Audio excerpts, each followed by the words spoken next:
à nouveau réunis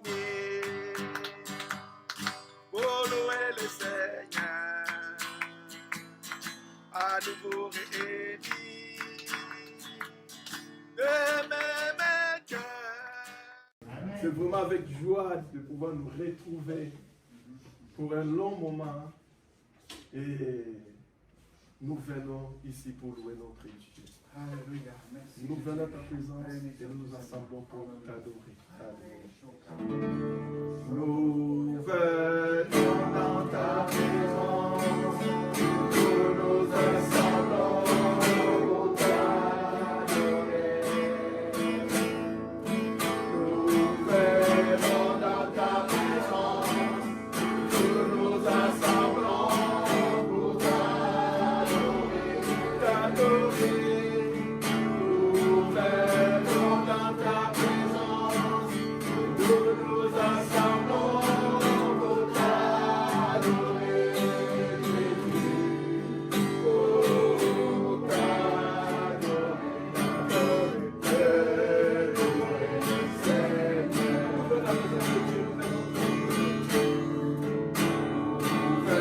venons dans ta présence, nous nous assemblons pour t'adorer. Nous venons dans ta présence, nous nous assemblons pour t'adorer. Nous venons dans ta présence, nous nous assemblons pour t'adorer. Pour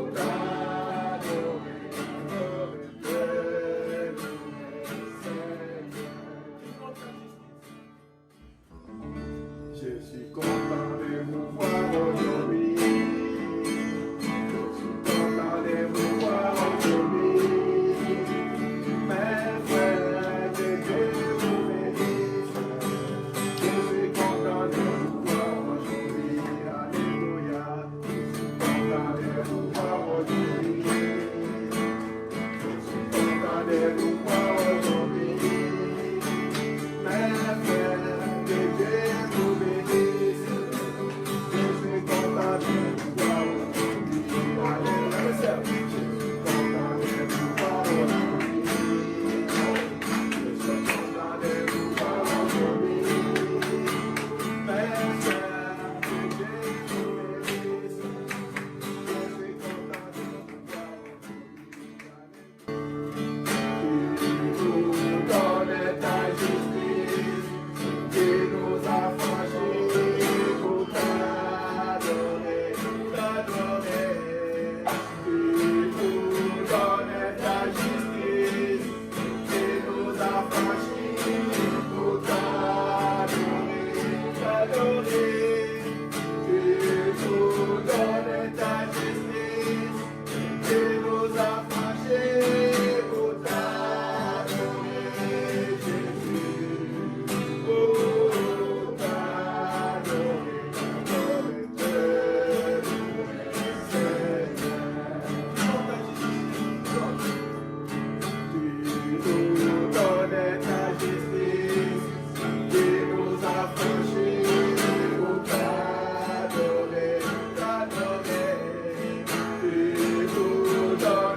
encore merci pour le temps que tu nous donnes de pouvoir nous retrouver dans cette salle, Seigneur.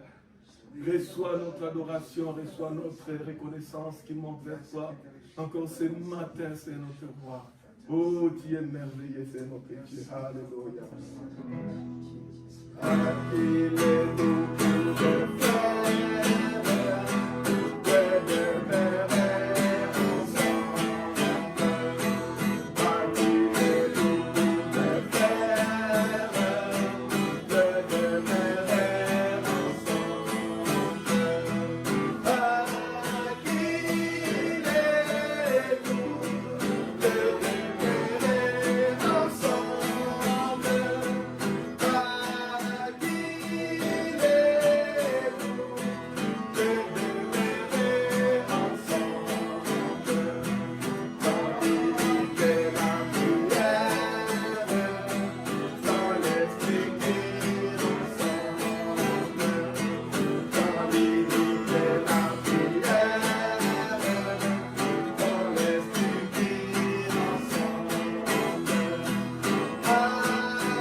Alléluia. Oh, sois béni notre Dieu. Alléluia. Seigneur, merci parce que tu as voulu faire de nous un peuple, une nation sainte. Seigneur, tu nous as réunis parce que nous sommes partis de ton corps. Tu es la tête et nous sommes tes membres. Nous ne sommes pas faits pour vivre seuls. Nous sommes faits pour vivre avec toi, les uns avec les autres. Seigneur, merci parce que tu relèves ta famille, tu relèves ton corps, tu redonnes de l'autorité à tout ça, Seigneur. Merci pour ta présence dans cette église. Merci pour cette nouvelle table, salle. Qu'elle soit vraiment comme visitée par toi, purifiée par ton sang. Que tout ce qui est fait ici avant soit comme anéanti, mais que des choses nouvelles puissent se passer, Seigneur. Que ton sang soit efficace ici pour guérir, pour délivrer, pour baptiser du Saint-Esprit, pour convertir les gens, Seigneur. Et mets une onction particulière ici dans cette salle pour que les gens puissent être attirés par toi, sauvés par toi, guéris par toi, délivrés par toi. Alléluia. Et tout ça le premier ici, Seigneur. Alléluia. Merci Seigneur que tu es venu soit fait pour t'adorer, pour te louer, pour te mettre à la première place. Seigneur, tu es le roi des rois, tu es le Seigneur des seigneurs. Nous voulons te dire ce matin que nous t'aimons. Nous t'aimons, tu es vraiment notre essentiel. Tu es l'essentiel dont on a besoin, c'est toi Jésus. Merci pour qui tu es, merci pour ta présence. Merci Seigneur de bénir chacun, de bénir ce lieu. Alléluia. Merci Seigneur. Amen. Alléluia. Merci Seigneur.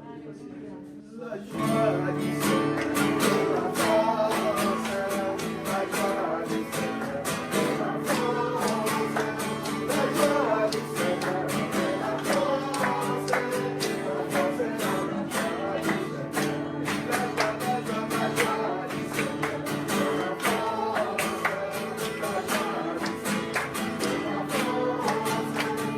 joie du Seigneur, la force, la joie du Seigneur, la force.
merveilleux notre Dieu.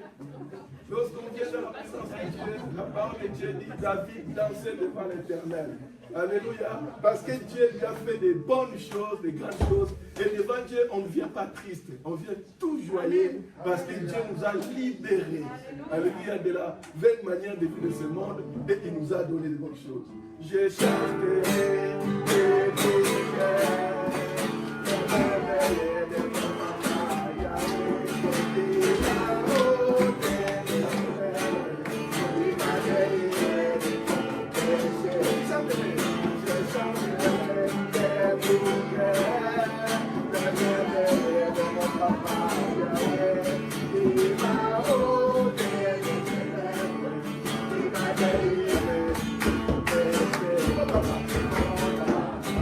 Every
Proverbe 24, 10, si tu te laisses abattre au jour de l'adversité, ta force est bien peu de choses. Qu'est-ce que ça veut nous dire? L'Église a passé par des adversités et on a vu que l'Église était faible. Il y avait des faiblesses dans l'Église. Ça suscitait chez certaines églises des divisions. Donc ça veut dire que l'unité de base n'était pas là. Ça créait des différences d'opinion. Ça veut dire que les fondements de l'Église n'étaient pas là. Parce que toutes sortes de théories sont sorties d'entre les églises et ont des fois divisé les églises. Mais ça veut nous dire aussi que nous, des fois, on a aussi des situations qui nous abattent. Et si on n'est pas fort dans les situations qu'on a à franchir, eh bien, on n'a pas de force pour le faire. C'est aussi clair que ça. Si tu te laisses abattre au jour de l'adversité, ta force est bien peu de choses. Pourquoi? Parce qu'on ne veut pas compter sur notre force, il faut compter sur la force du Seigneur à ce moment-là. Mais si on n'a pas appris à développer une force quand tout va bien, le jour de l'adversité, vous allez vous apercevoir que cette force n'a aucune utilité pour affronter les choses. Et on voit ça dans les églises. On a été secoué de plein fouet avec ça. Il y a eu d'abord des accusations avec Mulhouse, des trucs, etc. Donc les évangélistes sont un peu la visée de nos politiques, un peu comme l'islam est la visée de la politique. Ils nous mettent tout dans le même pot. Hein? Et puis un autre passage en Jérémie 22, 5, si vous avez une autre traduction de ce que j'ai dit 24, 10 et qui vous semble pertinente, vous pouvez la lire, parce qu'il y a plusieurs traductions. Moi, si tu te décourages le jour où tout va mal, tu as vraiment peu de force. Ouais. Si tu faiblis au jour de la détresse, ta force n'est que détresse. Ouais. C'est bien ça. La Bible nous dit qu'il ne faut pas attendre d'être au fond du pot pour être fort. Paul va dire aux Colossiens, je crois, après avoir tout surmonté, tenez ferme. Et on a vu que on n'a pas pu tenir ferme parce qu'on n'a pas su se fortifier autant où on pouvait se fortifier. Donc, il y a aussi Jérémie 22, 5, j'ai trouvé pas mal, qui rejoint un petit peu. Si tu te fatigues avec les piétons, que feras-tu quand tu devras courir avec le cheval?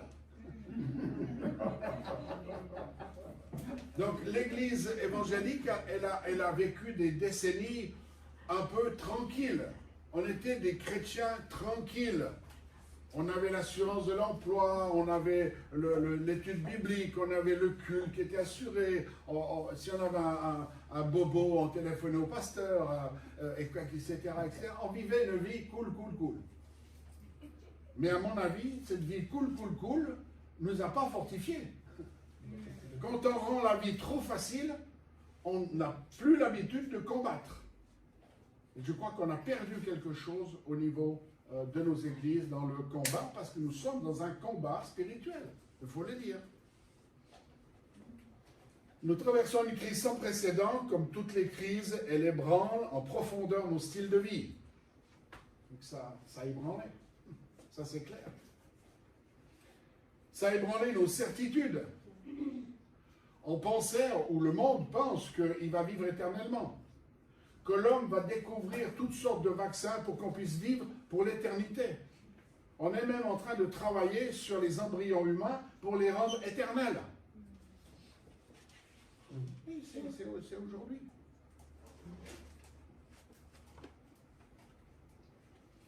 Mais Dieu, il secoue tout ça. Et si vous lisez le psaume 2, vous allez voir qu'il dit, mais pourquoi ce tumulte sur les nations? Pourquoi tous ces bruits? Et en plus, il dit, l'Éternel rit. Parce que dans cette situation, il ne se moque pas de nous. Mais il rit, il dit, mais les humains, vous faites quoi là? Vous croyez que vous êtes tout puissant? Vous croyez que vous n'allez jamais mourir? Vous croyez que vous allez confronter les lois que j'ai établies? Vous croyez que vous êtes tout puissant? Non, vous ne l'êtes pas.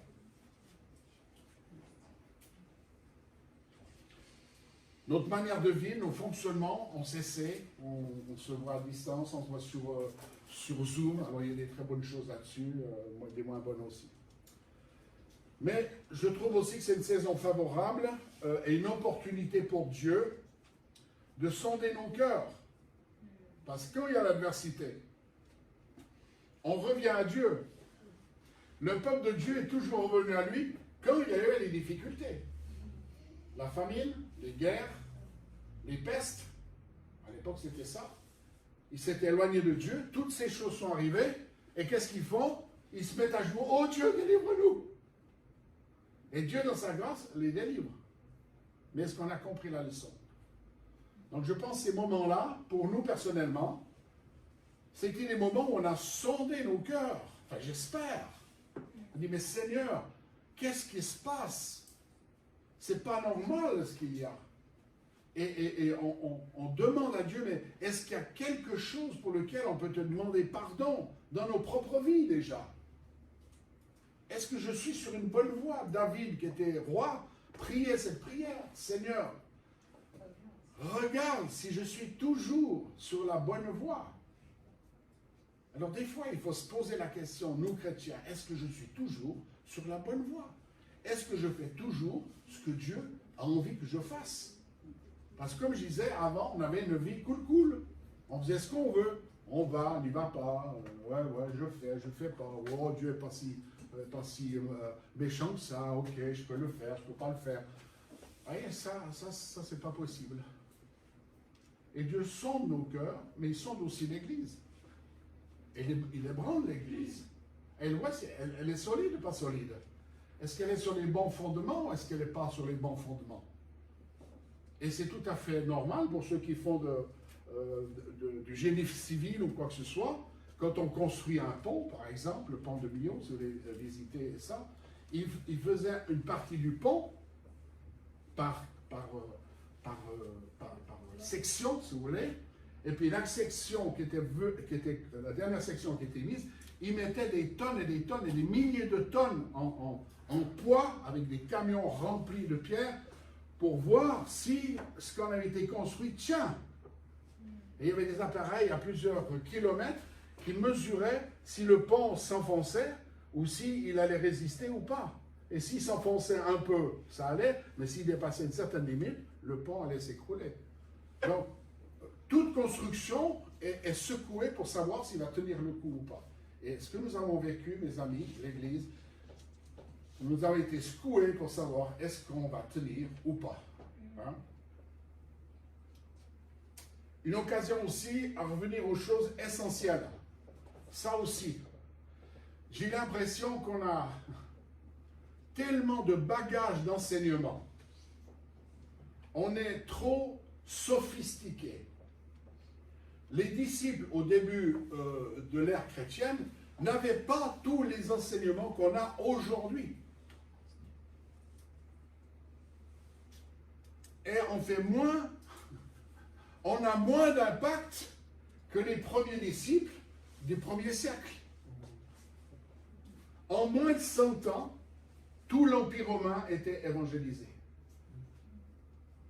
La Tunisie, la Libye, l'Algérie, tout l'Empire romain, et bien sûr la France, tout ça, a été évangélisé au début du 1er siècle. Et nous, aujourd'hui, c'est 2000 ans que l'Église existe. Et tu te poses encore des questions, parce qu'il y a encore des milliards d'hommes sur terre, de femmes sur terre, qui n'ont aucun accès à l'Évangile. Il faut se poser des questions, mes amis. Hein. L'Église, ce n'est pas un petit fleuve tranquille qui nous sécurise jusqu'à ce que le Seigneur revienne ou jusqu'à ce qu'on meure. L'Église, c'est pas c'est pas ça l'Église.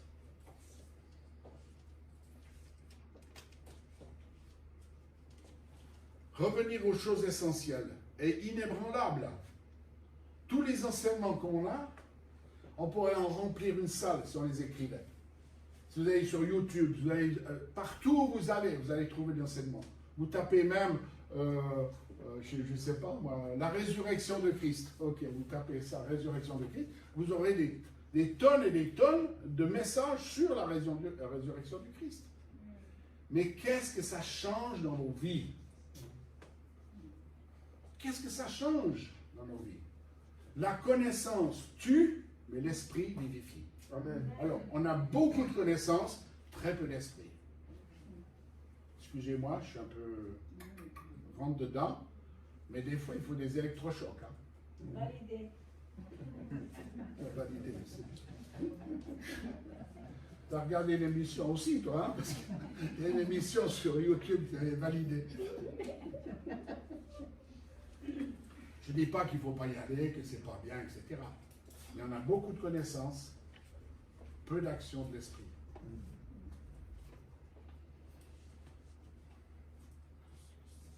Revenir aux choses essentielles. Rechercher en premier lieu les réalités de son royaume. Chercher premièrement le royaume de Dieu et sa justice. Chercher premièrement. Ce n'est pas secondement. Ou quand j'aurai le temps. Ou quand je serai vieux. J'ai trop d'occupations, Seigneur. J'ai mon métier, j'ai ma famille, j'ai mon ci, j'ai mon ça. Ça ne vaut rien, ça. La Bible dit, cherche premièrement le royaume de Dieu et sa justice et toutes choses. Non, pas les. Là, il a fait une école biblique. Là, les autres. Cherchez premièrement le royaume de Dieu et. Toutes choses vous seront données par-dessus tout. C'est qui a dit ça? Ah oui, d'accord, je regardais là. Ouais. Et nous, qu'est-ce qu'on fait? Le contraire. Dans toute notre vie, on cherche toutes choses. La sécurité de l'emploi, la sécurité de ci, une bonne famille, machin, et tout ça, c'est bien. Mais en dernier, c'est le royaume. Il faut mettre les choses en priorité et vous allez voir le changement.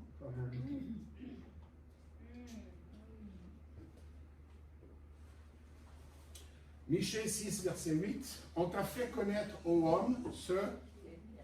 Non, tu sais aussi, toi, elle est tombée dans la marmite, là, les derniers. On t'a fait connaître, ô homme, ce... Vous voyez, vous avez tous besoin d'un groupe de disciples. Hein. On t'a fait connaître, ô homme, ce qui est bien... Oh non, regardez pas dans les Bibles. Et ce que... On est à la maternelle, hein. Et ce que l'Éternel demande de toi, c'est que tu pratiques la justice et la miséricorde. Amen. Vous allez l'apprendre par cœur. Prochaine fois que je viens, je le fais réciter. Michée 6, verset 8. Quand on est en péril,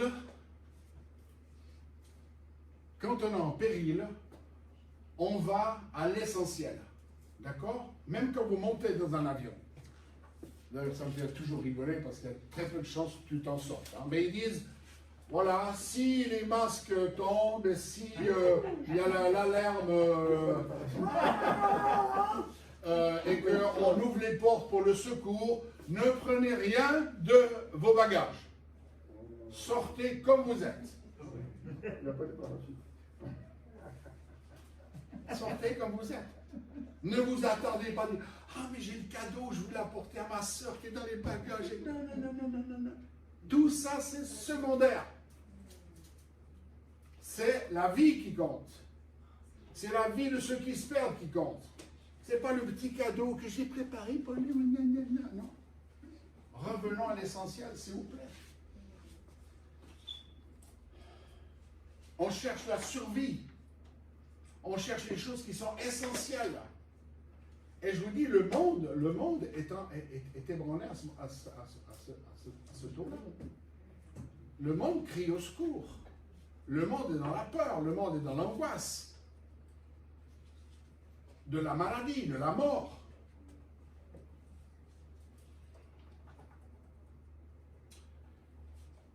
Il y a une manière de se préparer, et c'est dans 1 Thessaloniciens 5, 8. Ayez pour casque l'espérance que donne le salut. Vous retrouvez ça dans Éphésiens avec l'armure du croyant, le casque du salut. Ici, c'est l'espérance du salut. qu'est-ce qu'il y a dans vos têtes? Quels sont le genre de pensées que vous avez là-dedans? Est-ce que c'est la peur, la crainte, de dire, oh Dieu, qu'est-ce qu'il va faire, parce que vous ne savez pas? Ou est-ce que vous employez votre pensée à réfléchir que vous êtes sauvé en Christ, que rien ne peut vous atteindre? Et la Bible dit encore, n'ayez pas peur de ce qui peut vous tuer au niveau du corps, mais ayez la crainte de celui qui peut tuer votre âme. Aujourd'hui, on a peur de la première mort, mais ce n'est pas celle-là qui doit nous faire peur. C'est la seconde. La cuirasse de la foi et de l'amour. Donc, ayez sur vous le casque de l'espérance du salut. Ne laissez pas rentrer n'importe quoi dans vos pensées, parce que c'est la protection des pensées. Le rejet, l'amertume, le manque de pardon, tout ça c'est là-dedans. Et il faut que le casque de l'espérance du salut vous protège de tout, même des nouvelles. Ma femme va rire parce que j'écoute tout le temps les nouvelles. Mais même les nouvelles peuvent remplir votre tête et vous faire perdre la foi et l'espérance de votre salut.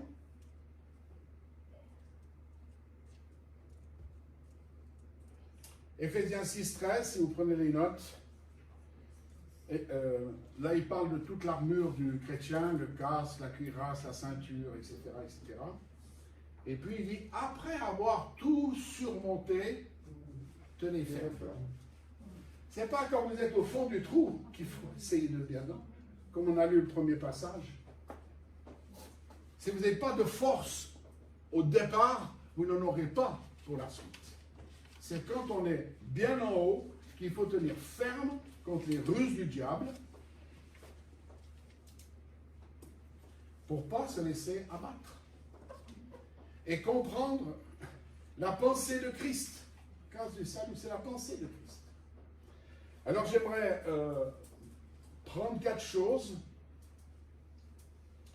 Et c'est 4 choses que je vous encourage en tant qu'Église, responsable, à travailler sur peut-être plusieurs dimanches, ou si vous avez de nouveau les rencontres, des soirées, je ne sais pas comment vous allez organiser la vie de l'Église, mais 4 domaines où il faut vraiment reprendre du terrain pour être solide. Et c'est des choses tout à fait simples que vous connaissez depuis des années. Mais c'est des choses simples parce que Dieu, il est très simple. Il est simple pourquoi? Parce qu'il est intelligent. Les gens qui ne sont pas intelligents compliquent la vie. Vrai ou faux? Ouais. Correct. Comment t'as dit? Validé. Ouais, validé, merci. Dieu est tellement intelligent qu'il fait des choses incroyables. Il a créé le monde avec 3 molécules, je crois. 3 molécules, 3 atomes, j'en sais rien. Toute matière qui est là est faite très simplement. Mais nous, on a le don de compliquer. Et puis, il y a aussi une chose qu'on oublie souvent, c'est qu'on a beaucoup de connaissances. Je suis sûr que la majorité d'entre vous allez sur le net 1 heure à 2 heures par jour pour écouter soit des chants, des messages ou des exhortations. Je ne veux pas faire la moyenne, mais je pense que je ne suis pas loin du compte. Donc, l'enseignement vous gonfle. Ce qui rend l'enseignement efficace, c'est l'obéissance. Amen. Éphésiens 6,13, si vous prenez les notes, là il parle de toute l'armure du chrétien, le casque, la cuirasse, la ceinture, etc., etc. Et puis il dit, après avoir tout surmonté, tenez ferme. C'est pas quand vous êtes au fond du trou qu'il faut essayer de venir dedans, comme on a lu le premier passage. Si vous n'avez pas de force au départ, vous n'en aurez pas pour la suite. C'est quand on est bien en haut qu'il faut tenir ferme contre les ruses du diable pour ne pas se laisser abattre. et comprendre la pensée de Christ. Cause du salut, c'est la pensée de Christ. Alors j'aimerais prendre 4 choses. Et c'est 4 choses que je vous encourage en tant qu'Église, responsable, à travailler sur peut-être plusieurs dimanches, ou si vous avez de nouveau les rencontres, des soirées, je ne sais pas comment vous allez organiser à la vie de l'Église, mais 4 domaines où il faut vraiment reprendre du terrain.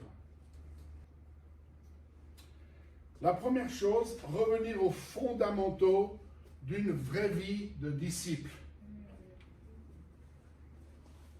Moi, des fois, je suis écœuré parce qu'on parle de formation de disciples dans les églises. Ils prennent ça. Oh, moi, ça fait 4 ans que je connais le Seigneur. Je n'ai pas besoin de vie de disciple.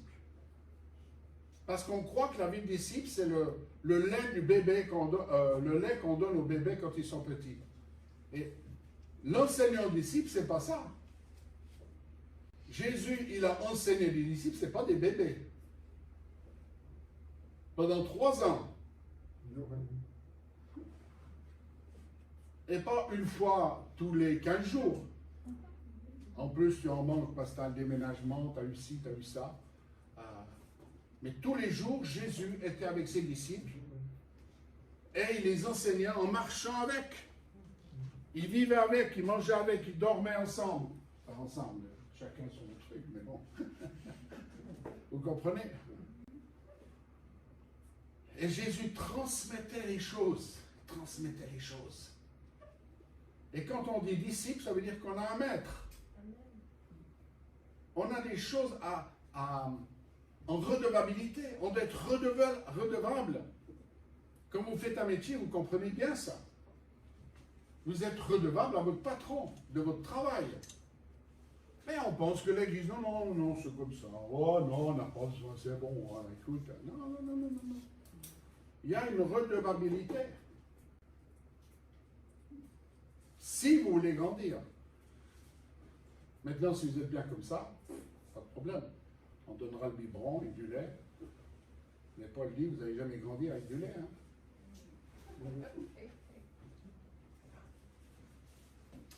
La situation que les églises ont vécue aujourd'hui révèle nos incapacités à vivre dans l'adversité. Vous savez, on prie beaucoup pour les chrétiens persécutés. Mais est-ce que vous savez que les chrétiens persécutés prient pour l'Europe? Pour que les chrétiens d'Europe se réveillent? Ils disent, vous n'avez pas la persécution, mais vous êtes endormis. Et on prie pour que vous vous réveillez. Merci de prier pour nous, c'est bien, on reçoit. Mais eux, ils sont plus réveillés que nous.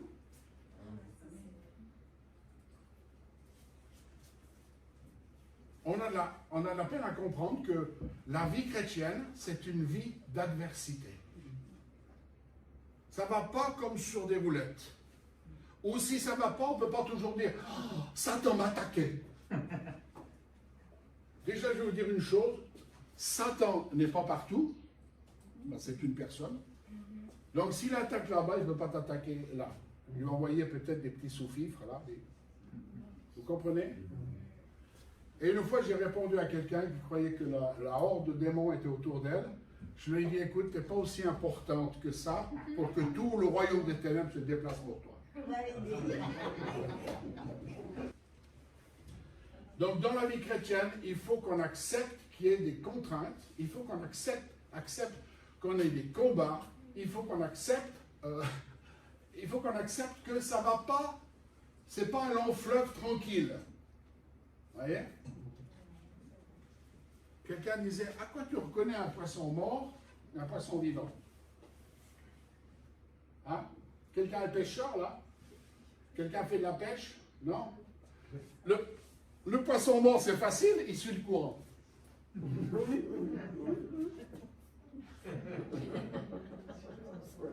Mais un poisson vivant, il va toujours remonter le courant. Toujours. Est-ce que tu es de ces chrétiens qui suivent le courant, ou être de ceux qui remontent le courant pour aller chercher la source de vie? Et remonter le courant, ça demande de l'énergie, ça demande du combat, ça demande de la discipline. Et on manque de ça. Moi, je vous encourage tous à cette année qui vient à suivre un cours de disciple.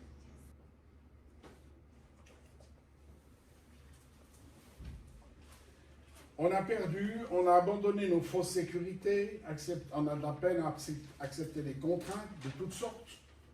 On aimerait quelque part qu'on nous foute la paix. Et des fois, l'Église dérange, parce que les messages dérangent. Et j'espère que mon message vous dérange. C'est pas parce que je vous aime pas. Vous savez pourquoi on appelle ceux qui enterrent les morts les croque-morts? Vous savez?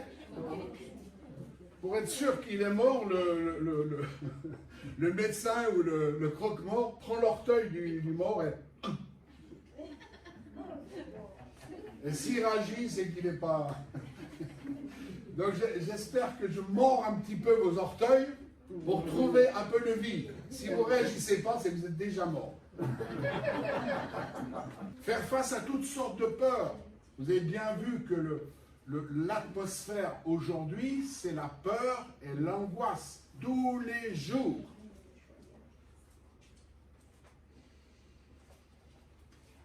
Alors, est-ce qu'on va céder à la peur ou on va prier pour que ce monde s'en sorte?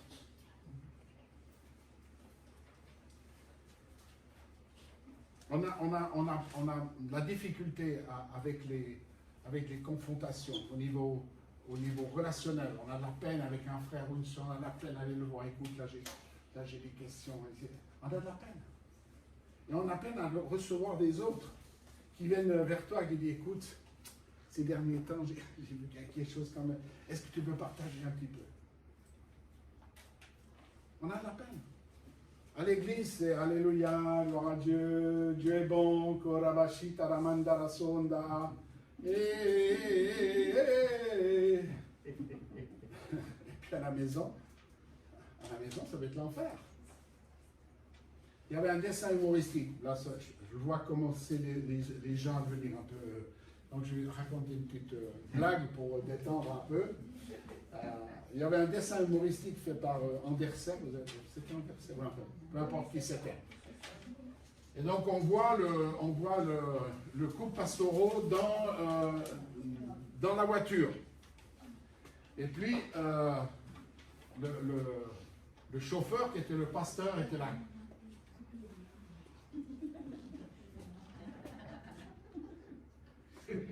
Et sa femme à côté lui dit, tu peux arrêter de sourire, on est à la maison. Le casque du salut. Tu peux répondre à l'adversaire. Tu peux confronter les situations. Tu ne te bats pas n'importe comment. Tu te bats sur la parole pour combattre. Oui ou non? Mais on ne le fait pas. On le sait, on nous baratine des années au culte. Et les gens, ils ont tellement marre, ils ne viennent plus au culte parce qu'on raconte toujours la même chose. Mais est-ce que vous avez mis en pratique les choses qu'on vous a racontées? Lecture, méditation et confession. Confessez la parole de Dieu dans des situations.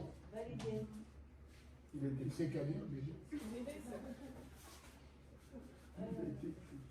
voilà ce qui est écrit, Seigneur. On vient à toi. Tu nous as dit, tu seras sauvé, toi et toute ta famille. On te rappelle ces promesses.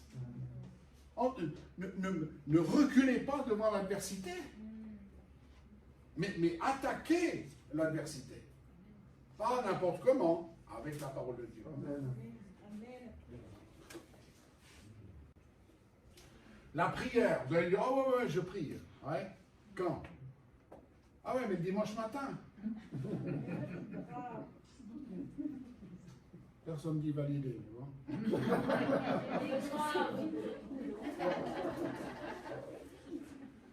La prière, c'est tout le temps. Et Dieu nous a donné un don magnifique qui est le parler en langue. Je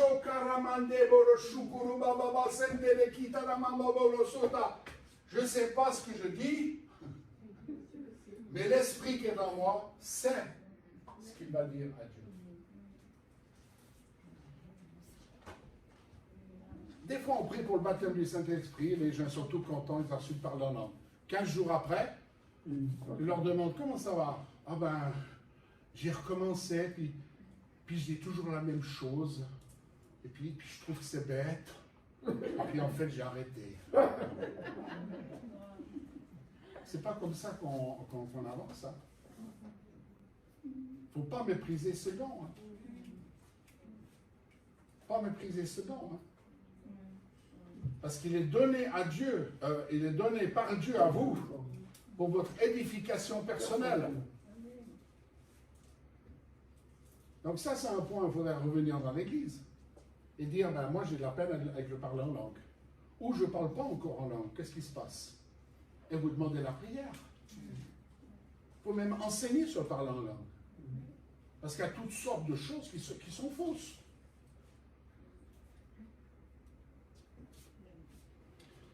Réaffirmer l'autorité de l'Écriture à la lumière des prophéties actuelles. Quand tout allait bien, on avait très peu de prophéties.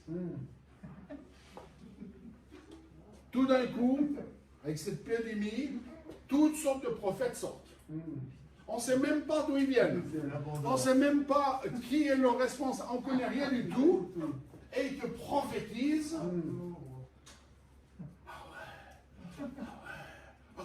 Dieu, peut-être. Mais comment tu vas vérifier? Qui est le garant de ces prophéties? Elle est là.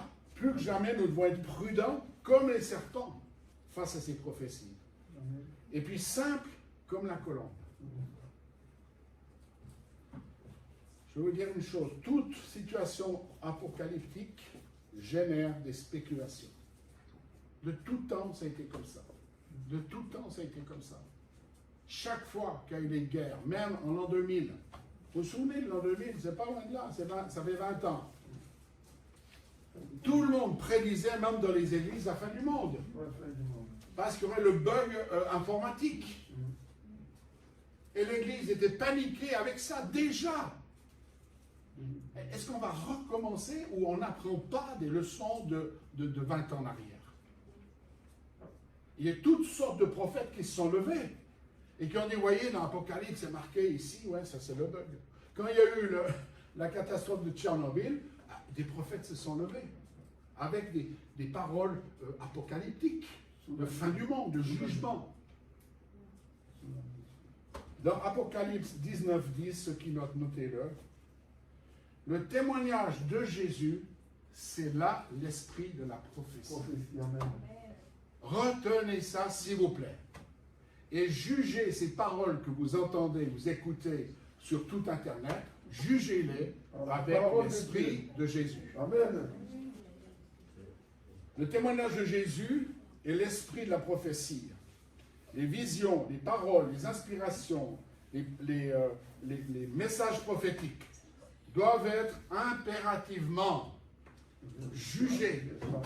Et on doit être assez mûrs, nous, en tant que chrétiens, si vous êtes disciples, à juger ces prophéties. Amen. Parce que vous avez tout et leur contraire. Alors, comment les juger? On a noté 2 points. Ces paroles prophétiques doivent nous rapprocher du Seigneur sans alimenter la peur et l'insécurité. Amen. Sitôt que ces paroles vous séparent des autres, parce qu'on a vu des gens qui se sont retirés de l'Église à cause de ça. Hein. Jésus va revenir et Il ne faut plus faire des projets. on ne fait plus de projet, on n'évangélise plus, de toute façon le Seigneur va venir. Voyez, donc ces paroles prophétiques doivent nous amener à une plus grande communion avec le Seigneur. Et ne doivent pas nous amener à la peur ou à l'angoisse. Même dans les temps que nous courons maintenant. On ne doit pas avoir peur de ce virus. Des virus, il y en a des milliers. Et on nous vaccine à tort chaque jour. Alors, vrai qu'il existe, mais on met tellement d'accent là-dessus que ça amène nos gens dans la peur et dans la crainte. On ne se salue plus, on ne se touche plus la main, on se coupe de communion, on ne va pas voir ses petits-enfants, on ne les embrasse plus. Est-ce que c'est l'esprit de Jésus, ça? Non. Jésus, il s'est approché du lépreux et il l'a touché. Mais à l'époque, ça ne se faisait pas. Parce qu'on pensait que le lépreux était contagieux. On les mettait de côté. La deuxième chose, les paroles prophétiques devraient nous remplir d'amour pour le monde où nous vivons. Amen. Les paroles prophétiques qui nous séparent du monde, ce n'est pas de Dieu. Je suis désolé, ce n'est pas de Dieu. Les paroles de Jésus, l'esprit de la prophétie, c'est de nous amener auprès du monde. Les gens qui sont à l'extérieur. L'Église n'existe pas pour vous, je suis désolé. Mais l'Église existe pour ceux qui sont dehors.